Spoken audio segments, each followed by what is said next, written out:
શોધન કરવાની છે. દરેક બાળકને હોલ ટિકિટ મળી ગઈ હશે દીધા. એ હોલ ટિકિટના ડાબા ખૂણા પર તમે જેવી સાઈન કરેલી છે એવી જ સહી બોર્ડની પરીક્ષામાં કરવાની રહેશે. હોલ ટિકિટની એક ઝેરોક્સ તમારે ઘરે મૂકી રાખવાની છે, બીજી અમારી પાસે પણ છે. હોલ ટિકિટની પાછળ જે સૂચનો આપેલા છે એને ધ્યાનપૂર્વક વાંચજો. આપણે જ્યારે પરીક્ષા આપવા જઈએ ત્યારે તમારા કરતા તમારી પરીક્ષા લેનાર શિક્ષક નિરીક્ષક વધારે ટેન્શનમાં હશે દીધા. એને ફોર્મ ભરવાના હોય, દરેક રિસીટમાં સહી કરવાની હોય, સ્ટીકર ચોટાડવાના હોય. એવા સમયે કદાચ કોઈ સાહેબ આપણે હે સકવેશ પાછળ જોતો નહીં એવું કે મન પર જરાક કાબુ રાખીને આપણે મન નાનું કરવાનું નથી, મોટું મન રાખવાનું. સાહેબની ફરજમાં છે, બોલ્યા છે એવું માનીને ખીજવાઈ જવાનું નથી. જો આપણે આવા સમય બીજા ગુમાવીશું તો 3 કલાક એ પાછા આવવાના નથી. બરાબર? વધુ પડતું પાણી પીવાનું છે. બની શકે તો ધોરણ 12ના વિદ્યાર્થીઓ તો 3 વાગે આ ટાઈમે પરીક્ષા આપવા જશે. ખૂબ તડકો હશે તો લીંબુ શરબત સાથે રાખજો, ચોકલેટ પણ રાખજો. આવી ઝીણી ઝીણી બાબતો ધ્યાન રાખજો. બહારનું ખાવાનું ટાળવાનું છે. નવા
શુભેચ્છા બંને વસ્તુ છે.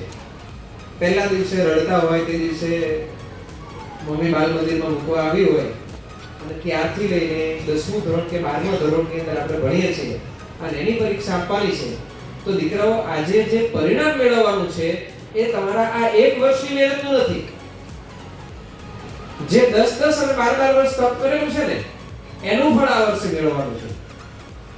અને એના માટે એવું કહેવાય છે, સ્વામિનારાયણ સંપ્રદાયની અંદર યોગીજી મહારાજ, યોગી બાપા કહેતા એને બધા, એ બહુ સરસ મજાનું ઉદાહરણ આપતા કે જાગતાને પાડો અને ઊંઘતાને પાડી. વાર્તા એવી છે કે ગામમાં બે પટેલ રહેતા હતા, બંને એક બાજુમાં ઘર, અને બંને ત્યાં ભેંસ સાથે વિયાવાની. હવે ભેંસ વિયાવાની હોય એટલે કેવું છે તો કે જાગવું પડે. પેલું બચ્ચું જન્મ લે અને ક્યાંય મરી નહીં જાય એની કાળજી કરવી પડે, એટલે બંને જાગતા હતા. એમાં એક મારી જેવો આવશું એટલે એ બગાસા ખાવા લાગ્યો, એને ઊંઘ આવવા લાગી, અને ઊંઘ આવવા લાગી ને એટલે એને બાજુવાળાને કીધું કે ભાઈ તું જાગે જ છે ને, કે આપણું બંનેનું ધ્યાન રાખજે. હવે એ ધ્યાન રાખવાનું કીધું એટલે થયું એવું કે જે જાગતો હતો એની ભેંસ પહેલી વિયાઈ અને એની ભેંસને પાડો આવ્યો. આપણને બધાને ખબર છે, ખેતીના વ્યવસાય સાથે સંકળાયેલા છે કે ભેંસનું બચ્ચું પાડો આવે, પાડાની કોઈ વેલ્યુ નહીં. બાજુમાં બીજો ભાઈ હતો જે ઊંઘી ગયો હતો, એના ત્યાં ભેંસે બચ્ચાને જન્મ આપ્યો અને એ પાડી હતી. એટલે પહેલા એ શું કર્યું, બચ્ચા બદલી કાઢ્યા, પોતાનામાં પાડી મૂકી દીધી અને જે ઊંઘતો હતો એનામાં પાડો મૂકી દીધો. આવું જ થાય, ઊંઘતાને પાડો અને જાગતાને પાડી. આવો જ ફરક આપણા પરિણામની અંદર ના આવી જાય. દીકરાઓ બહુ મહેનત કરી છે તમે લોકોએ, બહુ શિક્ષકોનો માર ખાધેલો છે, બહુ લોકોની દાંત ખાધી છે, મમ્મી પપ્પાની બી દાંત ખાધી છે. કેટલાય લોકો તમારા ઘરે આવીને સલાહ આપી ગયા છે, આમ કરજો તેમ કરજો. આ બધું જ તમે સહન કર્યું છે, એ અમે સહન નથી કર્યું. જે વસ્તુ તમે 10 અને 12 વર્ષ સહન કરેલું છે એનું પરિણામ મેળવવાનું છે ને એ આ વખતે છે. એટલે અત્યારે હમણાં તમારી પાસે 8-10 દિવસ જે છે ને એ 8-10 દિવસ દીકરાઓ ઊંઘી નહીં જતા, ઓવર કોન્ફિડન્સમાં નહીં આવી જતા. ઘણી વખત તમને બધાને હૃદયથી એક સલાહ છે, દીકરાઓ હવે આપણને જે તક મળી છે ને એ તક ઉઠાવી લેવાની છે. કારણ કે તક માટે એવું કહેવાયું છે કે તકને આગળ વાળ અને પાછળ ટાલ હોય છે. આ તમને તક મળેલી છે. આગળ વાળ હોય તો તક આવે ત્યારે આપણે એને ઓળખી શકતા નથી, કારણ કે આગળ તો વાળ છે, મોઢું ઢંકાયેલું છે, તકનું ઓળખાતી નથી. અને પાછળ ટાલ છે, જતી રહ્યા પછી પકડે તો હાથમાં કંઈ આવતું નથી. એટલે એવું કહે છે કે તકને આગળ વાળ અને પાછળ ટાલ હોય છે. એક વખત હાથમાંથી ગયા પછી ઇન્દ્ર પણ એને પકડી શકતો નથી. દીકરાઓ તમારી પાસે આ જે 10 દિવસ છે ને, એ અઠવાડિયું છે ને, એ અઠવાડિયું સોનાનું છે, એ કિંમતી છે. કે આજે જે ઉત્સાહ અને આનંદ તમારા ચહેરા પર દેખાય છે, હોલ ટિકિટ લેવા આવ્યા અહીંયા જે બેઠા છે, તો એવું કહીશ કે છેલ્લે જ્યારે તમે રિઝલ્ટ લેવા આવો ત્યારે પણ આ જ ઉત્સાહ અને આનંદથી તમે રિઝલ્ટ લેવા માટે આવો એવી શુભકામના. All the best. શુભકામનાઓ તો છે જ, પણ સાથે તમારી અંદર આત્મવિશ્વાસ અને દ્રઢ સંકલ્પ જેટલો ઊંચો હશે એટલું જ તમારું પરિણામ પણ ગુણવત્તાસભર અને સારું હશે. તમારી અંદર જે શક્તિઓ પડેલી છે એને જાગૃત કરીને ઉચ્ચ ધ્યેય પ્રાપ્ત કરો અને તમારા માતા પિતાનું અને શાળાનું નામ રોશન કરો એવી મારી શુભકામનાઓ છે. સાથે આ પ્રસંગે હું માત્ર એટલું જ કહીશ કે જો આપણે કંઈક બનવું હોય તો તૂટવું જરૂરી છે, છોડવું પણ પડે, શાળા પણ છોડવી પડે, જરૂર પડે તો ઘર પણ છોડવું પડે છે ક્યારેક નોકરી માટે. તો વિદાય અને છૂટા પડવું એ ઘણી વખત આપણી અંદર પરિવર્તન લઈને આવે. એટલે મન નાનું નહીં કરવાનું, મોટા મને બધી વસ્તુ વધાવી લેવાય.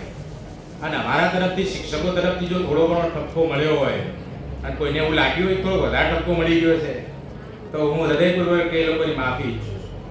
બધા શિક્ષકો થોડુંક મોટું મન રાખીને ભૂલી જજો, બરાબર? અને કંઈક સારું બનજો, કંઈક સારું કરજો અને કોઈનાથી ડરવાનું નહીં જિંદગીમાં. એક વસ્તુ ખાસ યાદ રાખવા જેવી વસ્તુ છે. મને આ એક વસ્તુ બહુ અસર કરે છે. મને લગભગ એક રિટાયર્ડ કર્નલ મળી ગયા હતા ગાંધીનગર આર્મી એટેચમેન્ટ કેમ્પની અંદર. તો એમની આંખની અંદર આંસુ હતા અને સાહેબ એવું કહેવા માંગતા કે બચ્ચા किसी से डरना नहीं है अपनी जिंदगी में, હિન્દીમાં બોલતા હતા. તો એ વસ્તુ મને ઘણી વખત યાદ આવી જાય. ક્યારેક મને પ્રેશરની અંદર હોય તો મને આ બધી વસ્તુ યાદ આવે એટલે પછી હું નીડર થઈ જાઉં. તો ડરવાનું નથી હોતું, કોઈ વસ્તુથી ડરવાનું નહીં. બુદ્ધિનો છે. આજના આ દિવસે હું શાળાના તમામ ગુરુજનોનો આભાર વ્યક્ત કરું છું કે જેમણે વિદ્યાર્થીઓના ઉજ્જવળ ભવિષ્ય માટે ખૂબ સારા એવા પ્રયત્નો કર્યા છે, જેનું ઋણ અમે ક્યારેય ન ચૂકવી શકીએ. શાળાની સાથે સંકળાયેલા મારા અનુભવો તમારા સમક્ષ વ્યક્ત કરતા હાલમાં ઉપસ્થિત આપણી શાળાના આચાર્ય શ્રી ભૂતકાળના મારા વર્ગ શિક્ષક હતા. તેમની સાથેનો મારો અનુભવ ખૂબ જ સારો રહ્યો છે. ત્યારબાદ શૈલેષ સર, અવિનાશ સર, રસિક સર અને કેતન સર સાથેનો અમારો અનુભવ ખૂબ જ યાદગાર રહ્યો છે. ત્યારબાદ નીતિ teacher, Rashmita teacher, Anjana teacher, પ્રીતિ ટીચર અને જૈના ટીચર સાથેનો અનુભવ સખી બહેનપણી જેવો હતો. આ ઉપરાંત સ્વાતિ ટીચર અને ખુશ્બુ ટીચર થકી પણ અમને ખૂબ જ પ્રોત્સાહન મળ્યું છે. આ ઉપરાંત મિત્રતાની મીઠાશ વ્યક્ત કરતા મિત્ર સખી સાથેનો મારો અનુભવ ખૂબ જ સારો રહ્યો છે. અને વાલા વિદ્યાર્થી મિત્રો, કેમ છો દોસ્તો? મજામાં ને? મજામાં જ હશે. શાળાનો છેલ્લો દિવસ આ બોલતા જ જાણે ધ્રુજારી છૂટી જાય. બાળ મંદિરમાં રડતા રડતા મૂકેલો એ પહેલો પગ અને શાળા છોડીને નથી જવું એ જીદ કરતા કરતા મૂકેલો શાળામાં છેલ્લો પગ, આ બે પગલા વચ્ચેની જિંદગી એટલે સ્કૂલ લાઈફ. પ્રીતિ ટીચરની એ સ્માઈલ, એચપી સરનો એ ખોફ, સંજય સર સાથે કરેલી એ મસ્તી પન્ના ટીચરની ડિસિપ્લિન અને ચારુલતા ટીચરની એ માસુમિયત, આ બધી યાદો ક્યારેય ભૂલી શકાય એમ નથી. ક્લાસમાં સાથે બેસીને ખાધેલા એ ડબ્બા, લેબમાં સાથે મળીને કરેલા એ પ્રેક્ટિકલ, રોજ સવારે સાથે મળીને કરાતી એ પ્રાર્થના, સાથે મળીને બધા સાથે કરેલી ચુગલી, એક્ઝામ સમયે સાથે મળીને કરેલી એ પ્રિપરેશન, એક્ઝામમાં આવેલા માર્ક્સ એકબીજાને પૂછવાની આદત ક્યારેય જાય એમ નથી. ભેગા મળીને રમેલી એ ચેસ, કેરમ, ક્રિકેટ વગેરે રમતો, આ યાદો કોલેજમાં મળી શકે એમ નથી. દર શનિવારે સંજય સર સાથે પીધેલી એ ચા અને કોફી, નવરાત્રિમાં સાથે રમેલા ગરબા, સાયન્સની પાછળ શિક્ષકો સાથે કરેલી એ પાર્ટી, ફ્રી લેક્ચરમાં બહાર રમવા જવા માટે માંગેલી એ પરમિશન, આ બધી જ સુનેરી યાદો એ ક્યારેય ભૂલી શકાતી નથી. Thank you so much school for giving me a wonderful memories of my life. પારકાને ક્યારે શોધવા નહીં, પોતાના અહીં ખોવાઈ ગયા. રેતી જેવા હતા સપના મારા, મોજાથી છલકાઈ ગયા. વીતેલી એ વાતો ન યાદ કરીએ તો આંસુ છલકાઈ ગયા. સંબંધો ઘણા મળ્યા મને, પણ અમુક દિલમાં સચવાઈ ગયા. યાદોની તિજોરી ખોલી જ્યારે આ હોઠ મલકાઈ ગયા. અમુક મિત્રો જેવા મળ્યા જે દિલ પર છવાઈ ગયા. અમારા અનુભવ બોલે છે કે આ શાળા જેવી શાળા અમને કશે મળે નહીં. શાળાઓ તો ઘણી છે, પણ બાજીપુરા જેવી શાળા મળી નહીં. અસ્તુ.